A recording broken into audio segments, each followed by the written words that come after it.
Hello and welcome to Black History Matters 2023. We are excited to begin the third iteration of our educational video series, which will run throughout the month of February. Each day this month, we will be releasing a new video at midnight available on our YouTube channel, www.youtube.com/@abolitionhalloffame. Our previous year videos from 2022 and 2021 are also viewable. Each video will cover a lesser-known event in American history. The mission of the National Abolition Hall of Fame and Museum is to honor anti-slavery abolitionists, their work to end slavery, and the legacy of that struggle, and strive to complete the second and ongoing abolition, the moral conviction to end racism. Nayhoff believes that by understanding history, the present may be better understood.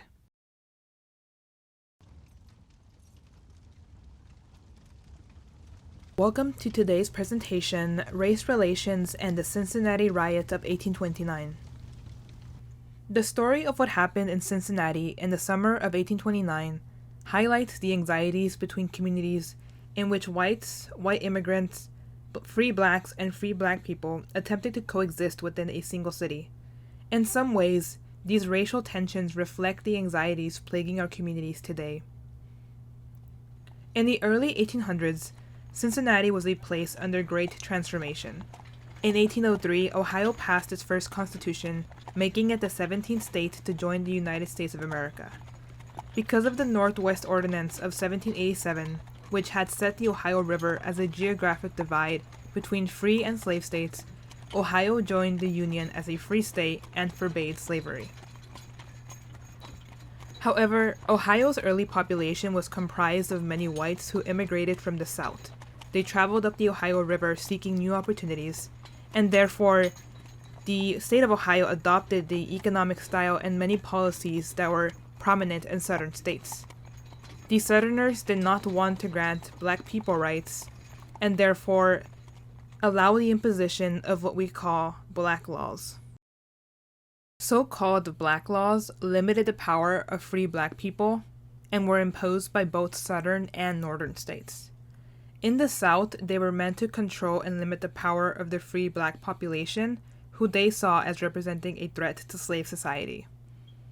And in the North, these laws were meant to limit the settlement of free blacks in northern states. Overall, these laws restricted black people's political freedoms, their educational attainment, their ability to form communities, and even their ability to gain good employment. This led them to fear incarceration or bodily harm if they were to break any of these laws. Ohio was one of many northern states that passed such laws to discourage free black people from settling in the state. Two iterations of black laws are important for this story: the Black Laws of 1804 and the Black Laws of 1807. In 1804, Ohio passed a law that required black and mulatto residents to acquire a certificate from the clerk of the court that certified that they were free. Obviously, this was difficult to acquire, alongside the fact that many black people were in fact fleeing slavery and could not prove their freedom.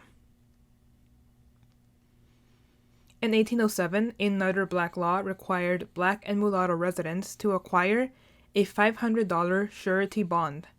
This meant that they needed to find at least two white people who would guarantee their good behavior with a bond of $500. Anyone who was found without either a certificate or surety bond would be expelled from the city. All in all, these laws were meant to dissuade black people from settling in Ohio. However, even after they were enacted, they were not really always fully enforced. But in the decade of 1820 to 1830, these black laws would resurface once again in full force. In the 1820s, Cincinnati was transforming as its demographics began drastically changing. This was mainly due to the growth of the shipping industry along the Ohio River. With the development of steamboats, the industry began booming, and cities like Cincinnati were brimming with employment opportunities. However, new job opportunities meant that new waves of migrants began arriving in the city, creating a very competitive environment. Two main groups are central to the story. On the one hand, immigrants from Europe were arriving in droves, and began to congregate in buzzing cities like Cincinnati. Among those immigrating from Europe, the Irish were the biggest group. The Irish began arriving in the early 1800s because of the booming construction of canals, such as the Erie Canal. Most of the Irish were unskilled, poor, and uneducated, which meant that they were vying for the most inexpensive housing and low-wage labor in Cincinnati. At the same time, many black people were immigrating from neighboring states such as Kentucky and Virginia. Some were seeking economic opportunities, others were free but were seeking to escape the harsh treatment of Southern whites, and even others were fleeing slavery. Part of what motivated this influx was the Missouri Compromise of 1820, which made all the Western Territory north of Missouri's southern border free soil, prompting enslaved people seeking freedom to make their way north and west. In total, the number of blacks in Cincinnati increased from 433 to 2,258 from 1820 to 1830.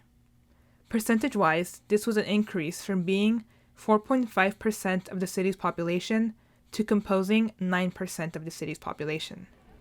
This incoming population of black people was also poor and ill-educated, and therefore also vying for the cheapest housing or even building cheap shanties, crowding the space along the river. Thus, the Irish and black people competed for limited space, housing, and jobs. These demographic changes caused racial tensions in Cincinnati. More affluent white people feared that the shanties built along the river would discourage trade coming down the river. They also did not like that the incoming population was ill-educated and poor, though they were more concerned with the black population than the Irish. On the other hand, the Irish and poor working-class whites worried about job and housing competition.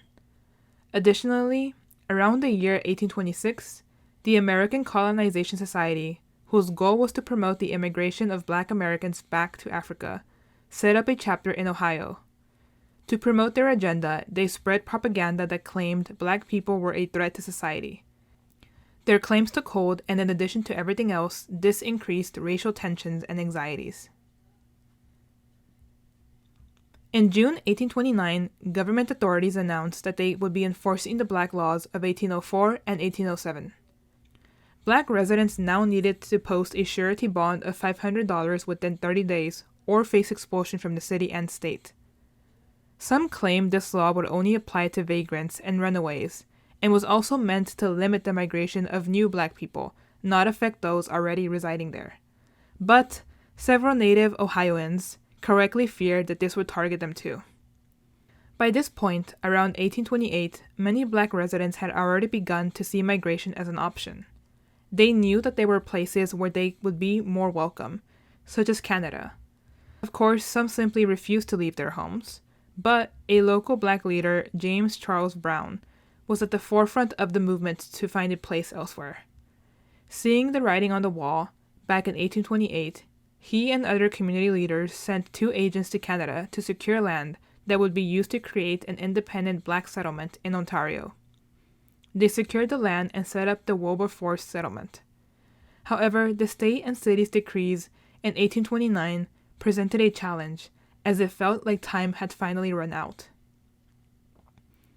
On June 30th, the Cincinnati Daily Gazette posted a notice informing all black residents that they had 30 days to pay the bond or be forced to leave. In response, James Charles Brown asked the city's white public for a 3-month extension.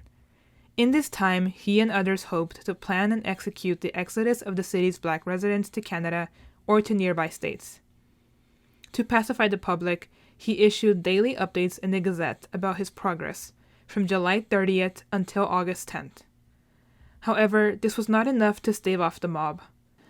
On August 15th, white mobs began to attack black neighborhoods in Cincinnati's 4th Ward, where the majority of the city's black population resided.